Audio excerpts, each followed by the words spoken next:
Welcome to Be a Better Marketer, the podcast where top marketing minds share the latest trends, strategies, and real-world tips to help you grow your business and sharpen your skills.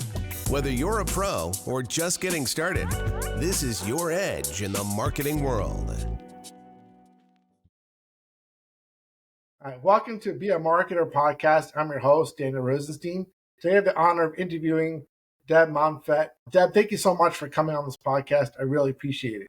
Thank you, Daniel. Thanks so much for having me. Can you share with the audience a little about yourself and your background? Yes, I actually have been in corporate for over 2 decades in a lot of product development with new products, including marketing, product marketing. And I decided after that to dive into my own business. And so I started a content marketing business working for high-tech companies. I've been doing that for now over 10, actually close to 12 years now. And it's my whole background has been about digital transformation. So taking the legacy and the old into the new. So it's been really exciting. Thank you so much for sharing that. So, I did a little research about you and I noticed you work for some really big companies like Google, Warner Brothers, Playtex. What inspired you to pivot from corporate and startups into coaching like entrepreneurs and other businesses? Corporate was really great. And most of the big, like the top ones like Coca-Cola and Playtex and Warner Brothers, they were all throughout my corporate area. And so I worked for different companies that they were clients of theirs. And so it was really exciting working with packaging, taking packaging into the 3D digital space, package design as well as 2D packaging. It was also working with Avid Technology, and Warner Brothers was one of my clients doing a lot of special effects.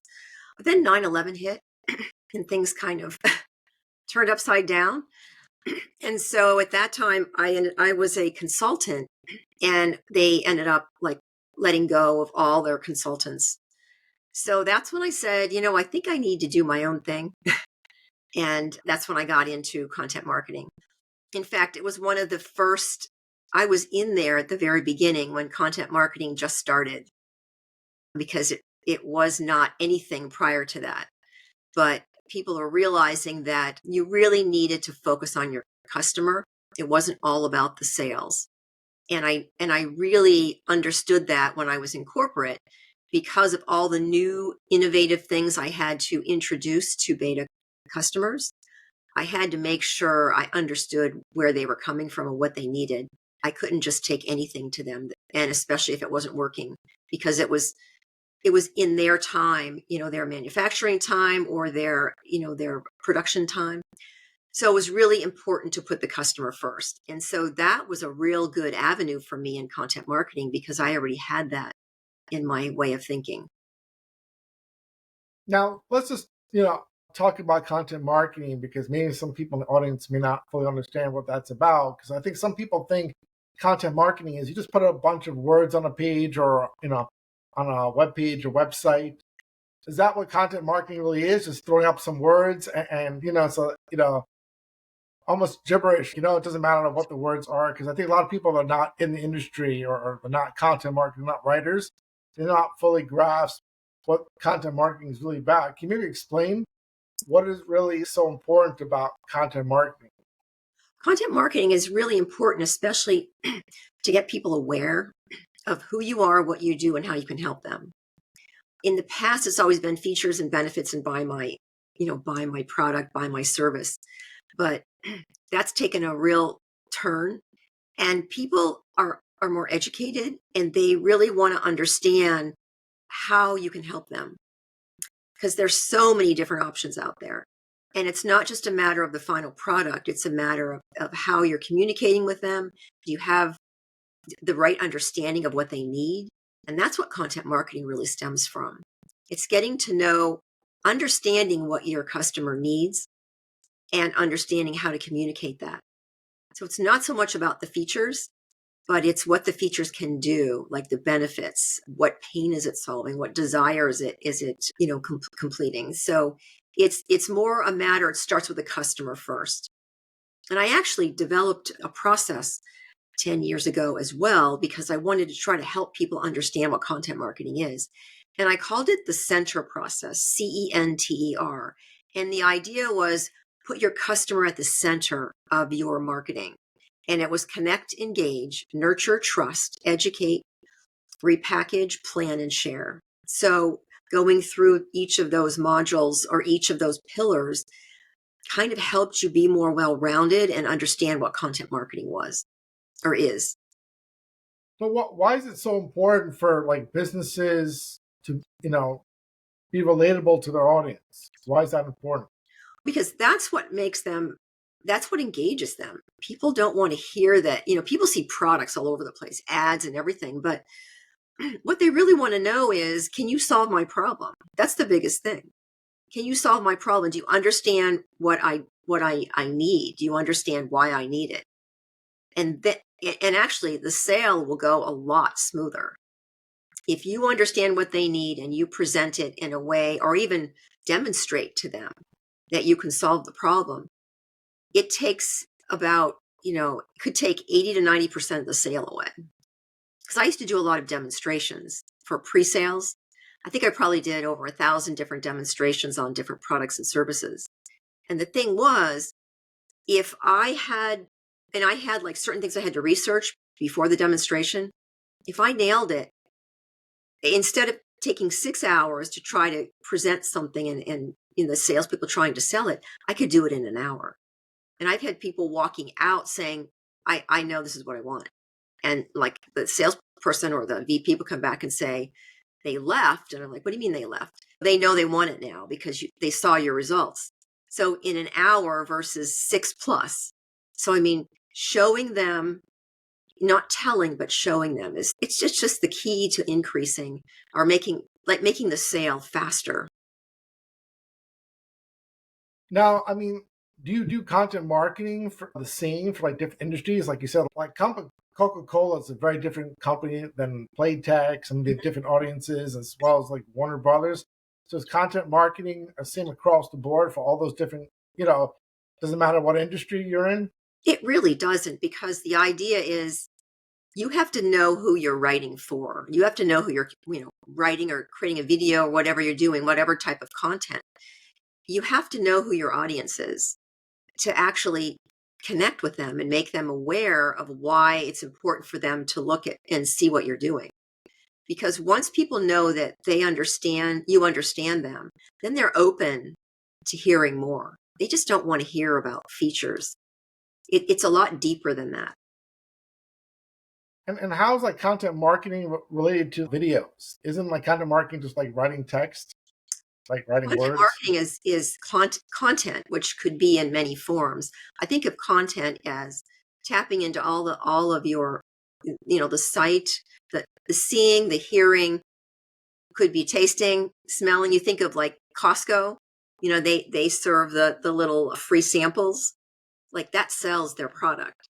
So you have to think of many ways to tap into your audience, your customers, your clients. And because the more things that you tap into, the more emotions that you tap into, the quicker you're going to actually be able to connect with them. So when you're doing content, it should really be first, what problem are you solving?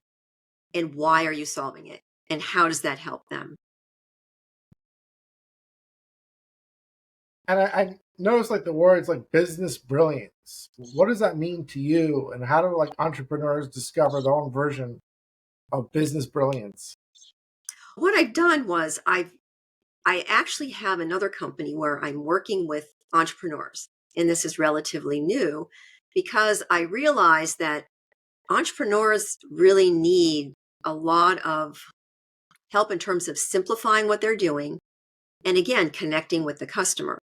So during this time, I've taken that center process and I've consolidated it for, I say entrepreneurs, but it really can be coaches. It could be even companies, because I work with small businesses. So it's a matter of, especially as an entrepreneur or a small business, you have to look at yourself first. everybody says, you look at your customer, But the thing is, as an entrepreneur, because you could be just a solopreneur. If you don't satisfy what you're doing and understand where your strengths are, it's going to be you're going to very quickly burn out pretty much. You will not want to do what you're doing. So I've decided to take that center process and streamline it down into something I call the AC model, AC double E. And you can take what I've discovered through all my years in working in content marketing was there are really 3 things in your business that you need. And even if you want to look at it in terms of content, is action oriented, organized action as well, creative experiences, and education. Because you need creative experiences to get people emotionally involved and to feel the connection. You need to educate people because they need to take the information that you're giving them and turn it into knowledge and wisdom so they can actually use it. And then that flows into the action because they need to take action on it in order for them to succeed. And I've realized that those are also 3 strengths, and you have a core strength in one of those. And so that kind of moves your business along. So if you follow your strengths and you build your strategy and your structure from that, it's going to take you a lot less time. So many entrepreneurs feel like they're constantly stuck creating new offers, tweaking their messaging, or standing out. And so I want to break this cycle by building a business that makes them feel like it's really about them. Because that shows when you're talking to your clients or your customers. If you're not happy and pleased with what you're doing, they can feel it. And so I want to help people lead with their brilliance, not just what they do, but how they do it naturally and do it best. And when you do that, you're going to be amazed at how well your offers, systems, and messaging really click. So instead of strategies, like you're chasing strategies, you're actually building a business that attracts the right clients and creates a deeper impact because it's built around you. So there's no more second guessing, no more over delivering because you feel like you have to, and no more blending in. By using basically the AC system, which is a streamlined version of the center process, it helps people understand and uncover their number one signature strength, the one thing that comes natural to them and is unique to them, and then weave it throughout their business, starting with a signature framework, which they build everything around, because that helps them with their offers and their communications. Because your clients also have one of those 3 strengths, and you can have strengths in all 3, but you have one core strength. So it goes back to your content, creating content in those 3 buckets, communicating with your clients in those 3 buckets. So it kind of puts the business structure and the content marketing and your strengths all in one area. So you're not having to jump into so many different things. Just simplify your business, if that makes sense. Simplify your content, simplify your business, simplify your communications. And the cool thing about this is, and everybody wants to know, what are the desires of someone?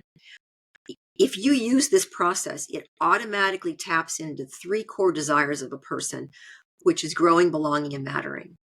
So when you use the action-oriented information, you're helping people grow. When you're creating experiences, you're helping people feel like they belong. And when you're teaching people something that they learn and they can use, you're helping them feel like they matter and they can contribute. So it's a whole cycle of things. That sounds really amazing because, a lot of other people that talk about content marketing, they're always focused on like the end result, make more money, which obviously is important. But you don't just push a button and make money. You have to have the right strategy and the right, systems in place, as well as, understanding your audience. You're talking about a lot of things that a lot of people don't talk about. So I find this like really interesting. Yeah, because it's also, there are different phases in content marketing because people are aware, people are unaware. So you have to kind of introduce like what their problem could be and why they're having this problem. There are people that are aware, but they're not sure what to do. There are people that are looking for solutions. And then there are people that are actually looking to buy. So there are different stages for different things. So what patterns do you notice across, multiple industries that led you to create your ACE system? I looked back at what I was doing, and I know that the center process was really too complex. And once I started to work with entrepreneurs, I saw like so much overwhelm. And I was even getting overwhelmed with all the different systems, the tactics, the structures, the programs, the courses, all of that stuff. And I said, there's got to be a more simple, something that's simplified and not so much. It still has to take away. It's got to be set. You got to have the sales, but you've got to get there at the right way, because people really want to know how you can help them. So I just took a step back and I realized how confusing I was getting. So I just said, let's consolidate this. And it just happened to come up with, I'm looking at where people are getting their results. And it's out of those three areas, the action, creative experiences, and education. You're tapping into the logic, but you're tapping into the emotions. And a lot of people, I think it's up to 85 to 95% of people buy first from emotions. That's really amazing. I mean, you're absolutely right. A lot of people are emotional focused, especially when it comes to buying like personal items. People are very picky when they buy clothing or music or food. A lot of times there's an emotional component to those things, or even a car. A lot of people, buy cars because they like a certain brand or they have personal experiences or whatever the reason is. If you think of Apple isn't selling iPhones. They were selling an experience. They were selling a new way of working, a new way of living. And it just so happened to be could be the iPad, could be the iPhone, but their messaging is the same. So it's helping people change their lives for the better. And, a lot of people like to follow movements like that because it really changes their life. People are looking for transformations. They're really not looking for a product. I mean, they are, but they aren't. They're really looking for a transformation. What can that product or service do for them that can change their life? So, like, being like you mentioned, you work with entrepreneurs. Like, what is your definition of, helping people have more freedom in their business? And how does that show up, like, in your coaching approach? One thing is getting clarity. So clarity is a big thing. You have to understand, where you're coming from, where you want to go, what your vision is. So I help them, find that. And a lot of that happens through understanding their signature strengths. What are they strong in? What do they naturally feel good about doing? Because even if you're picking some sort of strategy or tactic to try to find clients or attract clients, if you don't like that part of it, you're not going to continually do it. You're going to just fizzle out, basically. Because if you want to do something consistently, it's easier to do it when you follow your strengths. I know, you have your own signature system of helping entrepreneurs and business owners find their strengths.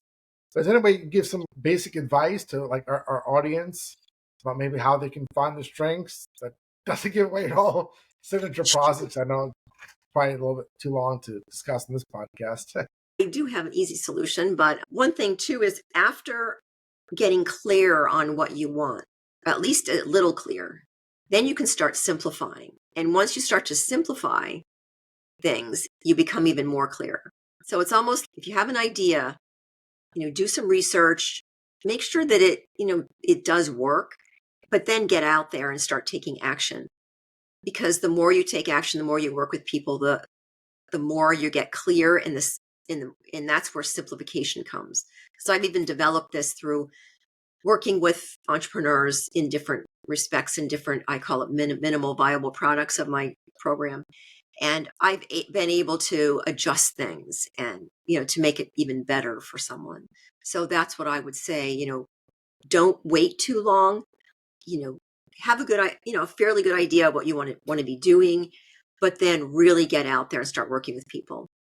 And I do have a quiz that your audience is more than welcome to take that will help you determine what your number one signature strength in business is to thrive. And you could probably put that in the show notes, the link to it. And you get a free 9-page report on the results. Definitely. I took the quiz myself and I found it really fascinating. You did a really amazing job of putting it together and being informative. I definitely learned some new things about, myself in terms of what some of my strengths are. So thank you for putting that together. I definitely would love to share that to our audience. And what did you learn? I'm curious. Good question. I took it several weeks ago and I've been so busy. I learned a little bit about what I'm good at, what I'm bad at. I'm still trying to define it, but it made me think about things I didn't think about before. Yeah. You brought up some things, and I apologize at the moment. I don't remember exactly what it was because I so it was a few weeks ago when I took it, but I do remember it was helpful, and I saw you did it, like you put in a lot of time and effort into it, and you did a good job. And here's the thing: if you're not good at one thing, you should really celebrate what you are good at, because nobody is good at everything. So the things that you're not really that strong in, the idea is to get other people to help you. So either you're partnering with someone or you're hiring someone in that spot. So it's all about collaborating so that you get the full gist of everything. But you're celebrating your strengths. What do you find to be like a common trap you see entrepreneurs fall into when they're not aligned with their strengths? They're chasing strategies.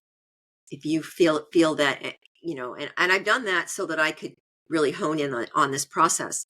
The more strategies you chase, the harder it gets, and the more you realize that I don't think this is for me. And the reason is that once you dig into your strengths, then you find out a little more about what you would like to be doing and what, really, fills you up and makes you really want to do that thing. So if you don't like writing, then you shouldn't be writing. You should be doing videos, or there are so many other things you could be do podcasts or something, or you could do an interview series, which I've done, and they're great. But writing, you can get AI to help a bit, but don't take AI at face value, meaning don't just say, please write a blog post for me and take that information and go with it. You've got to put your own information in there about what you're trying to do, who you're trying to communicate with. AI is just there as an aid to help. It's not there to take over. So, because a lot of people are now understand the difference of content that's written with AI and content that's written by a person. That's really true. I mean, I use AI a lot, and I see a lot of times it often uses certain words like unlock. And so every time I ask ChatGPT to write this or that, it says unlock this, unlock that. I'm like, I don't talk that way, and it's a little bit unusual. Yeah. What you could also do is you could put something that you wrote in your words and put it in there and say, this is my tone. Follow that tone. Do not use words like unlock, whatever you don't like about, what words they're using. So you can maybe explain a little bit, how does your ACE system help clients shift from, feeling overwhelmed to being in their flow? Because when I go through this, I have a workshop too that I take people through, and that helps them understand what their strengths are and why, and what they can do with them. And so then we also look at the other two areas that they weren't good at, and we figure out we can find gaps in a big way through just doing that. I had a gentleman who took the workshop, and he realized that he was more of a creative person. And being a creative doesn't mean that you're artsy. It can mean that you have a lot of ideas that you generate, and you're great at creative problem solving. And that's what he was. He wasn't artsy, but he had ideas all over the place. And he realized that there was something missing in their business and he couldn't pin it down. So he said, do you mind if my partner takes the quiz? And I said, no, please do. So she did, and she ended up being the wise educator. And he said, now I know what's happening. He said, No, we're not writing our ideas down. We're not keeping track of things. We're missing the action person.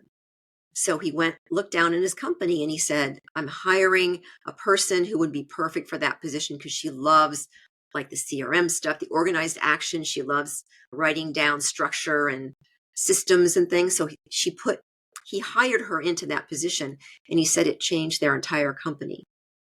And that was just within 2 days of working with this strength system. So there's a lot that you can do. Every client I've worked with has something gap that we've uncovered. I call them growth gaps that we've uncovered that you probably wouldn't have even imagined.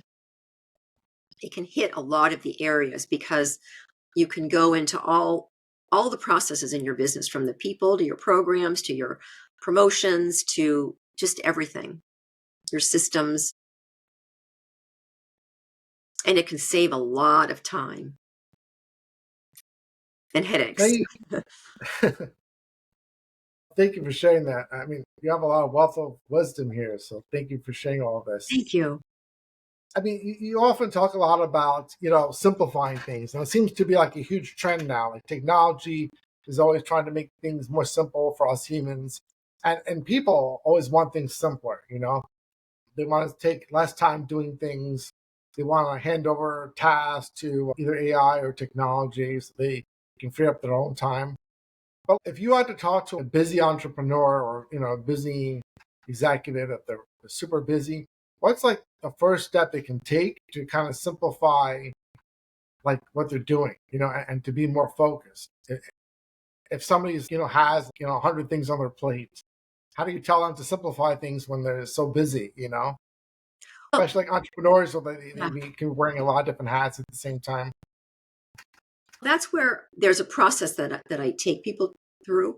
And first of all, it is finding like what their strengths are, really, it is. And then letting go of things. Like the first thing would be, let's say they're doing a ton of content and they're just like churning it out and it's really dragging them down because they're not feeling it.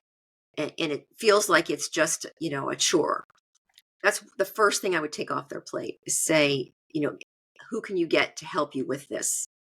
So that you can give them ideas of the content that you want. Sit down and do a brainstorming session of what you want and what your strategy is, but let them do the content. Let them, post it, because it takes time to put it into each of the platforms and post. Even if you get someone to do that and you write it, it's amazing how much that lifts your energy. I had one woman who actually did that because she said that she didn't know why she didn't like to do certain things. When she understood her strengths, she said, now I know why. The first thing I need to do is get the content off my plate.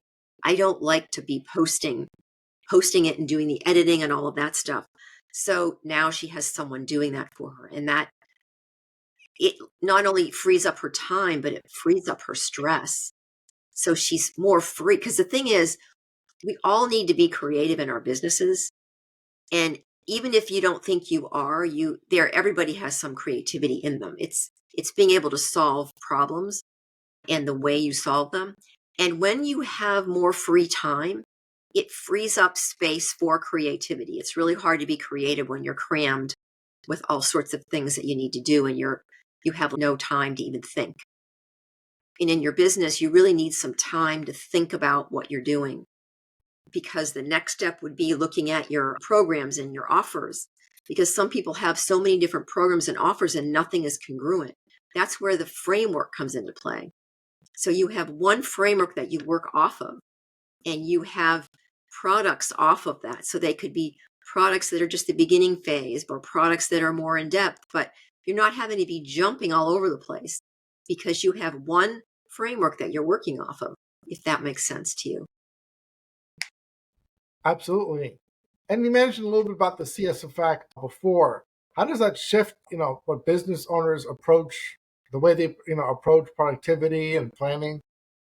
The CS effect is create space, basically. Create space for your business, for you in your business. It's so important because, like I said, the first thing is understanding what you're not the best at, what you don't like doing, because that will hold you down in a way that you never dreamed.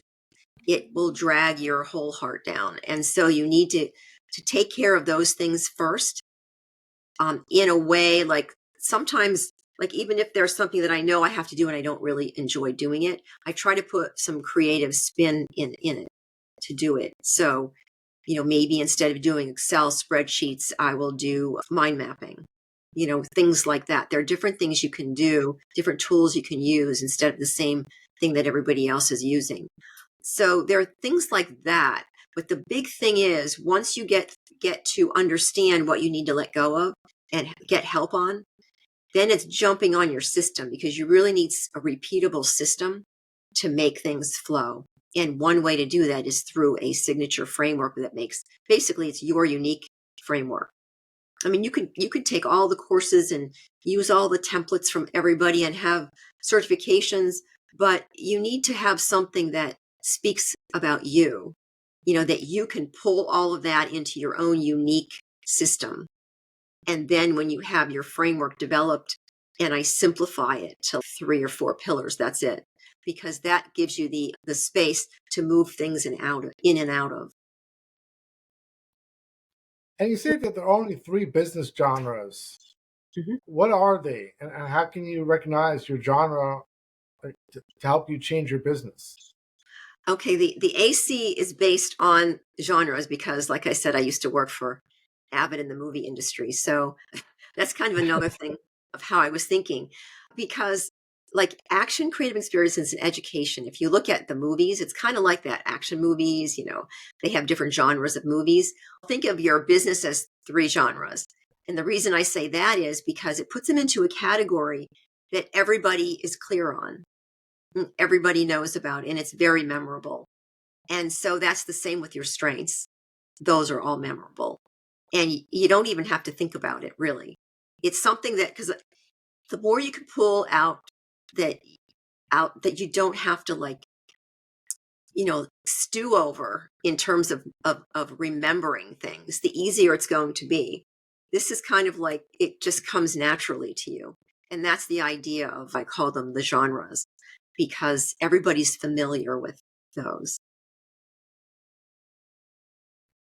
That's what I like about you. Definitely.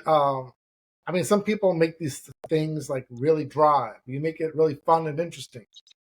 And that's really important, because I think a lot of times people's attention spans these days seem to be really small. And if you don't make it like compelling and interesting, they lose focus really easily. So I like what you always do. Like everything that you do, you always make it fun and interesting and motivating, so people actually want to do it. It's not dry and boring. You're not like textbookish where it's like very theoretical. Oh my God, I don't want to read that, If you think about all the information out there, and it's getting worse, like Yeah. our brains can only handle so much. And in your business, if you can't have a little fun in your business, I mean, what good is it? Because some of us, we work on our business so many hours in a day and so many days in a week that, you have to be able to enjoy what you're doing. It can't all be about the work. You know what I mean? But if we make it a little easier, like this to me is an easy process. And when you walk away, you can remember that. Definitely. I also saw that you use a term called the sticky feelings factor. Mm-hmm. Can you maybe explain to the audience what exactly is that? What do you mean by that? And how does Sure. that tap into the language of like building connections with your clients? Okay, what I've done was I've added characters, because you have the genres. So you need characters to kind of like move it to the next level and really make it stick, which means it's something you all will always remember, and it's hard to forget. So the characters I've added for action is the cheetah. The cheetah is the fastest animal in the world, can go from, I think it's 60 miles an hour in 3 seconds or something like that. The second animal is the spider, because the creative web, it's the creative experiences. So that's the person that's, the experiential person that likes the creativity. And the last one is the elephant, for the wise educator. So I've had clients put themselves into each of those characters. So for instance, let's say they have to do the CRM or the action-oriented stuff tomorrow. They'll text me and say, I'm in cheetah mode tomorrow. So instead of looking at it as a drag, They're looking at it as, okay, I have to take action and this is what I have to do. So it kind of puts it into a different light. Or I'm in spider mode today. So it means that I'm going to be creative. So it really makes them like look at their business in a more lighthearted way, but they get things done faster because they're not like stewing over it, or they're not thinking about it so much. You don't have to think about it so much. Think about what you're doing with it versus getting to that point. Can you share with us about like how you help your clients craft messaging that resonates, you know, with, and feels true with like their authentic selves? Yes, if they know their vision and what they really want, basically it's about the transformation. What do you want to happen? What do you want your clients to feel like? What do you want them to walk away with? That's the start. And then really understanding your clients from their point of view and understanding their language. So, it's getting deeper into why is this important? It's important so that you keep like adding the why factor to it. Why is that important? Why is that important? And that's kind of how I got down to the core desires of growing, belonging, and mattering. I just kept digging into the why. Why is that important? Okay, so then why is that important? It's so let's say you're creating, or even you're teaching someone something, and you're saying, they take the information, and then they say, okay, I'm taking this. Now I know what I'm wondering what I should be doing with this. And then you help them to do something with that information you gave them. So they're taking it from information into knowledge, and then into doing, which is the wisdom that they create from it. So in the end, they realize that, because a lot of entrepreneurs don't feel like they have the value to give. But if they're learning something and they realize that it is valuable, that's the value that they're giving. So then they realize, yeah, I really matter. This matters because I can help someone do ABC with it. And then if you just do a search on Google, search on matter, you would not believe what comes up. Just about it. In every industry, something matters.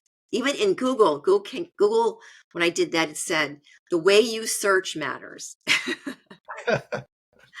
That's really true. I mean, every industry has their own thing that what matters to them, and every person, has their own unique, like desire of what matters to them most. And for everybody, it's a little bit different. So you're absolutely right, and that's really important. I haven't Googled it before, so now you're making me very curious. Like after the show, I want to go Google and see what comes up. It's pretty amazing. Like when I did it, there were like so many different industries that, I mean, you just don't think about it. But I hear that word, I swear every day. Someone says that this matters, or that matters to me, or I matter, or you matter, or why doesn't this matter? It's amazing. In fact, that's how I came up with the name of my company, I Matter Marketing. And I kept it marketing, even though now I'm doing business advisory, because it was with, oh my gosh, I forgot his name. Daniel, oh gosh. Anyway, he was it was in California, and he was going to this hotel. And the reason that he went there was because they were advertising popsicles.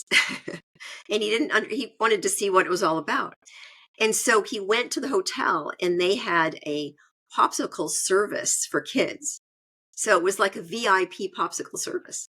And so the families would come, and the kids would be out on the lounge chairs, and they would have a VIP service, and they could have all the popsicles that they wanted.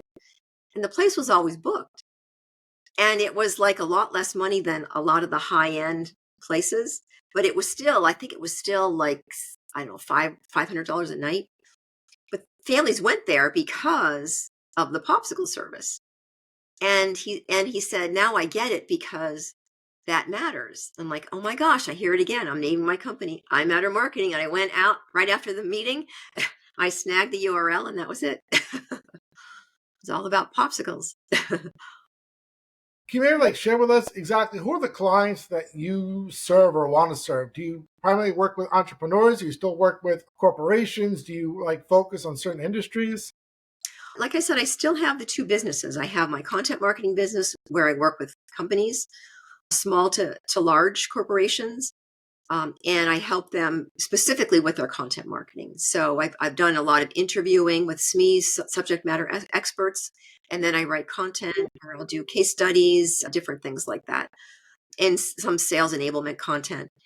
But in my coaching business, and it's a combination of coaching and strategy, because coaching just works with the people, people's strengths and values and things. But the strategist really helps with their frameworks and the rest of their offers and their communications and their marketing and stuff. So I like to work with entrepreneurs, service-based entrepreneurs, especially ones that have a purpose, so that they really understand the effects of the AC system. And especially entrepreneurs that have been in business for 2 years, so they kind of understand kind of where they're going from and kind of what's not working. And it's really effective. And so can you maybe share some examples of some of your clients you worked with in the past that how, by shifting to content marketing, they had like a big shift in their business? In which the content marketing side or the entrepreneur? Yeah, either one. Either one. Okay. Well, let's just focus on the content marketing because we were talking about that the most. Okay. I would say the big thing is, like, I just did an interview with a subject matter expert, and it was really because he was not from this country. And so it was important to understand what was important to him in his country, and understand his language and his terminology, because I did a Q&A. It was called a FAQ article. So I asked the question, he gives the answer. It was that sort of back and forth.